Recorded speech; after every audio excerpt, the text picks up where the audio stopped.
আল্লাহ পাক রব্বুল আলামিন তাহাদের জন্য রেখেছেন জান্নাতুল ফেরদাউস। সবাই বলুন সুবহানাল্লাহ।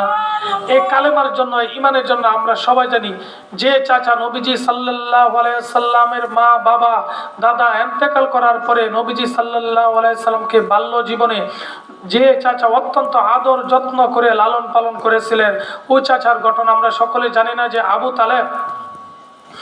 আবু তালেবের মৃত্যুর জাকান্দানি শুরু হয়েছে। নবীজি সাল্লাল্লাহু আলাইহি সাল্লামের রানের মধ্যে মাথাটা রেখে নবীজি সাল্লাল্লাহু আলাইহি সাল্লাম বলতেছে, চাচা জান আপনি একবার পড়ুন লা ইলাহা ইল্লাল্লাহ মুহাম্মাদুর রাসূলুল্লাহ, বলার দরকার নাই। আল্লাহ তাআলা যখন আমাকে সুপারিশ করার পারমিশন দিবেন, সর্বপ্রথম আপনার জন্য সুপারিশ করিব।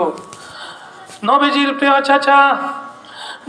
চাচাকে যখন নবীজি কালেমা লা ইলাহা ইল্লাল্লাহ তালকিন করতেছিলেন, ওই সময় মক্কার বড় বড় কাফেরদের লিডাররা আবু জেহেল, উতবা, সাইবা, আবু সুফিয়ান ওই আবু তালেবের পাশে বসা ছিল। বলতেছে, হে আবু তালেব, তুমি সারা জীবন আমাদের ধর্ম গ্রহণ করেছ, আমাদের ধর্মের রীতিনীতি অনুযায়ী তুমি চলেছ, এখন কি তুমি মুহাম্মদের ধর্ম গ্রহণ করিয়া মৃত্যুবরণ করতে চাও? কে বলতেছে? মক্কার বড় বড় কাফেরদের লিডাররা। নবীজি সাল্লাল্লাহু আলাইহি সাল্লাম নবুয়ত প্রাপ্তির পর থেকে মক্কা নগরীতে এক কালেমার দাওয়াত দিয়েছেন। সকলকে বলছিলেন, মক্কাবাসীদেরকে, ইয়া আইয়ুহান নাস কুলু লা ইলাহা ইল্লাল্লাহু তুফলিহুন। ইয়া আইয়ুহান নাস দ্বারা তাফসিরে বুঝাইছে যে মানব সমাজকে বোঝায়, কোন তাফসিরে বলা হয়েছে মক্কা নগরীদেরকে বোঝানো হয়েছে। মক্কার মানুষদেরকে নবীজি সাল্লাল্লাহু আলাইহি সাল্লাম যখন বলছিলেন, হে মানব সমাজ, তোমরা বলো কুলু লা ইলাহা ইল্লাল্লাহ। নবীজির এই কালেমার দাওয়াতকে যারা গ্রহণ করেছিলেন তারা দুনিয়ার জমিন থেকে এমনভাবে জান্নাতের সুসংবাদ পেয়ে গেছে। সবাই বলুন সুবহানাল্লাহ।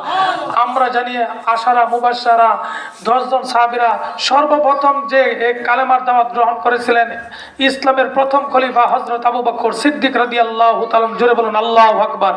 নবীজি সাল্লাল্লাহু আলাইহি সাল্লাম নবুয়ত প্রাপ্ত হওয়ার পর সর্বপ্রথম আবু বকর সিদ্দিক রাদিয়াল্লাহু তাআলাকে যখন এই কালেমার তাওহীদের দাওয়াত দিয়েছিলেন, সর্বপ্রথম দাওয়াত গ্রহণ করেছিলেন এবং ইসলাম গ্রহণ করেছিলেন। জোরে বলুন আল্লাহু আকবার। এই নবীজির এই দাওয়াতকে যারা এমন ভাবে গ্রহণ করছিল, দুনিয়ার জমিন থেকে তারা কি জান্নাতের সুসংবাদ পেয়ে গেছে। জোরে বলুন সুবহানাল্লাহ।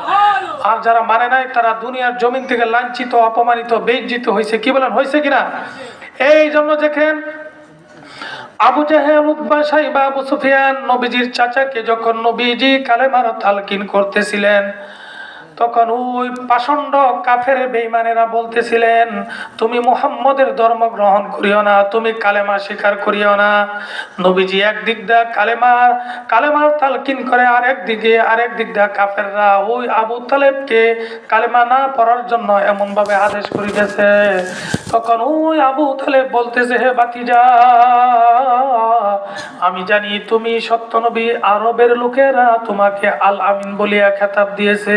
আজকে তাওহীদের কালেমা পড়িয়া তোমার মনকে ঠান্ডা শীতল করে দিতাম, কিন্তু আমি মারা যাওয়ার পর মক্কার লোকেরা বলবে আবু তালেব শেষ পর্যন্ত মৃত্যুর ভয়ে মুহাম্মদের ধর্ম গ্রহণ করিয়া মৃত্যুবরণ করেছে। বলতেছে এই কথাটা আমি সহ্য করতে পারবো না। কি বলেন? সে মারা যাবে, সে বলে এই কথা সহ্য করতে পারবে না। নবীজি সাল্লাল্লাহু আলাইহি সাল্লাম অত্যন্ত কষ্ট পাইলেন, অত্যন্ত দুঃখ পাইলেন যে পৃথিবীর সমস্ত মানুষের জন্য আমি সুপারিশ করতে পারবো।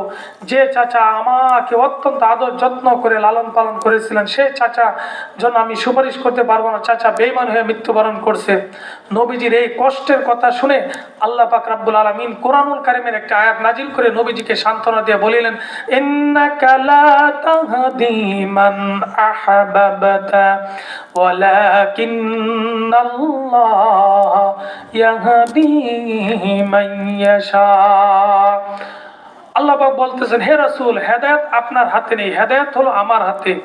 আমি যাহাকে ইচ্ছা তাহাকে হেদায়েত দান করিব। সম্মানিত উপস্থিতি, এই কালেমা লা ইলাহা ইল্লাল্লাহর দাওয়াত দিতে গিয়ে নবীজি তায়েফের ময়দানে, ওহুদের ময়দানে কত কষ্ট, শরীর থেকে তাজা রক্ত প্রবাহিত করছে। আমরা জানি নবীজি সাল্লাল্লাহু আলাইহি সাল্লাম একদিন এমন ভাবে কালেমার দাওয়াত দিয়ে এসে নবীজি ক্লান্ত হয়ে এমন ভাবে আল্লাহ পাকের দরবারে সিজদা দিতেছিলেন। হাদিস শরীফে আছে সিজদাতুন ওয়াহিদাতুন খায়রুম মিনাদ দুনিয়া ওয়া মা ফিহা। আল্লাহ পাকের সন্তুষ্টির জন্য একটি সিজদা দেওয়া দুনিয়া এবং দুনিয়ার মধ্যে যা কিছু আছে সকল কিছু চাইতে উত্তম। জোরে বলুন আল্লাহু আকবার। আল্লাহর নবী নামাজে দাঁড়াইলেন, নামাজে দাঁড়াইয়া সেজদা দিতেছিলেন। সেজদা রুকু এমন ভাবে আল্লাহর দরবারে এ উম্মতে মুহাম্মাদের জন্য কান্নাকাটি করে দোয়া করতেছিলেন আর বলতেছিলেন। নবীজি যখন সেজদার মধ্যে গেলেন, ওই সমস্ত পাষণ্ড আবু জেহেল, পাষণ্ড কাফেরেরা এমন ভাবে কি করেছিল, নবীজিকে এমন ভাবে কষ্ট দিয়েছিল। নবীজির মাথার মধ্যে এমন ভাবে উটের উজুরি আনিয়া নবীজিকে এমন ভাবে যাতা দিয়ে ধরছে, নবীজি মাথা উঠাইতে পারতেছিল না। জোরে বলুন আল্লাহু আকবার। নবীজিকে এমন ভাবে কষ্ট দিয়েছে ইসলামের দাওয়াতের জন্য, দাওয়াত তাবলীগের কাজ করার জন্য পাষণ্ড কাফেরেরা। এরপরে নবীজি কখনো বদ্ধ দেন নাই। নবীজি বলছিলেন যে তারা যদি আমার দাওয়াত গ্রহণ না করেও, আমরা জানি তায়েফের ময়দানে, ওদের ময়দানে নবীজির বিস্তারিত ঘটনা জানি, যে বলছিলেন নবীজি তারা যদি আমার এই দাওয়াতের কাজ গ্রহণ না করলে ওদের পরবর্তী জেনারেশনরা আমার দাওয়াত গ্রহণ করবে। কি বলেন ঠিক কিনা?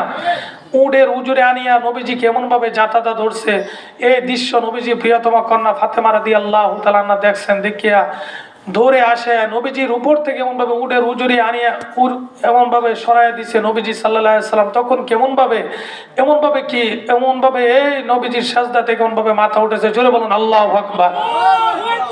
এই বর্তমান সমাজে দেখবেন ইহুদি, খ্রিস্টান, নাস্তিক, মুরতাদরা কি করে, যে মুসলমানরা যখন এক কালেমার দাওয়াত দেয়, আল্লাহ এবং রসুলের কোরআন এবং হাদিস অনুযায়ী চলার কথা বলে, পাষণ্ড মুশরিক কাফেররা, ইহুদি, খ্রিস্টান, নাস্তিক, আবু জেহেল, উতবা, সাইবা, স্কিম, তারা কি করে মুসলমানদের উপর অত্যাচার নির্যাতন চালায়। কি বলেন চালায় কিনা? এই জন্য আমাদের ইসলামের দাওয়াত, ইসলামী হুকুমত, আল্লাহর জমিনে আল্লাহর আইন বাস্তবায়ন করার চেষ্টা করতে হবে। জোরে বলুন ঠিক কিনা? এই দাওয়াত তাবলীগের মেহনত আমাদের চালায় যাইতে হবে, যত পাষণ্ড কাফের মুশরিকরা বাধা দেখ না কেন। জোরে বলুন ঠিক কিনা? আমাদেরকে সৎ কাজে আদেশ দিতে হবে, অসৎ কাজে নিষেধ করতে হবে। এই জন্য দেখেন আমি বলতেছিলাম কালেমা লা ইলাহা ইল্লাল্লাহ, এই কালেমার দাওয়াত দিতে গিয়ে নবীজি কি কষ্ট করছেন। বলছে 80 বছরের কাটটা কাফেরের যদি এই কালেমা একবার পাঠ করে আল্লাহ তাআলা তার গুনাহকে মাফ করে দিবেন। নবীজি বলেন আসআদুন নাসি বিশাফাতি ইয়াউমাল কিয়ামাতি মান ক্বালা লা ইলাহা ইল্লাল্লাহু খালিসাম মিন কলবিহি আও নাফসিহি। নবীজি বলেন কাল হাসরের ময়দানে আমার শাফায়াতের দ্বারা সবচেয়ে বেশি সৌভাগ্যবান, ভাগ্যবান ওই ব্যক্তি হবে যে ব্যক্তি তার অন্তর থেকে একই এবং ইখলাসের সাথে কালেমা লা ইলাহা ইল্লাল্লাহ পাঠ করিবে। নবীজি বলেন মান হাল্লাল্লাহ মিয়াতা বিল গাদাতি ওয়া মিয়াতা বিল আশি কানা কামান মিয়াতা রাকাবাতিন মিন উলিদা ইসমাঈল আলাইহিস সালাম। নবীজি বলেন যে ব্যক্তি নবীজি বলেন এটা বলে শেষ করে দিচ্ছি। হ্যাঁ, নবীজি বলেন যে ব্যক্তি সকালবেলা 100 বার লা ইলাহা ইল্লাল্লাহ পাঠ করবে এবং সন্ধ্যাবেলা 100 বার লা ইলাহা ইল্লাল্লাহ পাঠ করবে, আল্লাহ পাক রব্বুল আলামিন তার আমলনামায় হযরত ইসমাঈল আলাইহিস সালামের বংশধর থেকে 100 গোলাম আজাদ করার সমান সওয়াব দান করিবেন। সবাই বলুন সুবহানাল্লাহ। যে ব্যক্তি দৈনিক 100 বার লা ইলাহা ইল্লাল্লাহ পাঠ করবে, আল্লাহ পাক তাকে পূর্ণিমার চন্দ্রের মতো উজ্জ্বল করিয়া কাল হাসরের ময়দানে উঠাইবেন। আল্লাহ রাসূল হাদিস শরীফে ইরশাদ করেছেন যে ব্যক্তি দৈনিক 100 বার সুবহানাল্লাহ পাঠ করিবে, আল্লাহ তাআলা তাকে 100 কবুল হজ আদায় করার সমান সওয়াব দান করিবেন। যে ব্যক্তি 100 বার আলহামদুলিল্লাহ পাঠ করিবে, আল্লাহ পাকের রাস্তায় 100 ঘোড়া সদকা করার সমান সওয়াব দান করিবেন। সম্মানিত উপস্থিতি, এই জন্য দেখেন ঘন্টা ঘন্টা আলোচনা করা যাবে, কিছুই লাভ হবে না যদি আমরা আমল না করতে পারি। কি বলেন? এই জন্য দেখেন সংক্ষিপ্ত সময়ে অল্প আলোচনা করা হলো। এসার পরে আরো দূর দূরান্ত থেকে আগত হযরত উলামায়ে কেরামগণ আলোচনা করবে। যতটুকু আলোচনা করছি, আলোচনার পর আল্লাহ তাআলা সর্বপ্রথম আমাকে আমল করার তৌফিক দান করেন, এরপর আমাদের সবাইকে আমল করার তৌফিক দান করে। জোরে বলুন আল্লাহুম্মা আমিন। সম্মানিত উপস্থিতি, এই যে ওয়াজ মাহফিলটা দেওয়া হয়েছে, যুবকরা এলাকা বেশি উদ্যোগে মাহফিল দিছে, হাদিস শরীফে আছে কাল হাসরের ময়দানে 7 ব্যক্তি আল্লাহর আরশের ছায়ার নিচে স্থান পাইবে। এর মধ্যে এক ব্যক্তি হলো শাবুন নাশা ফি ইবাদাতিল্লাহ, ওই যুবক যে তার যৌবন বয়সটাকে আল্লাহর ইবাদতে কাটাইছে। কি বলেন? এই জন্য যুবক ভাইরা ওয়াজ মাহফিল শুরু করে আপনারা মেলার মধ্যে বাজারে রাস্তাঘাটে এদিক সেদিক ঘোরাফেরা করবেন, এই ওয়াজ মাহফিলে তো কোনো সার্থকতা হবে না। হবে?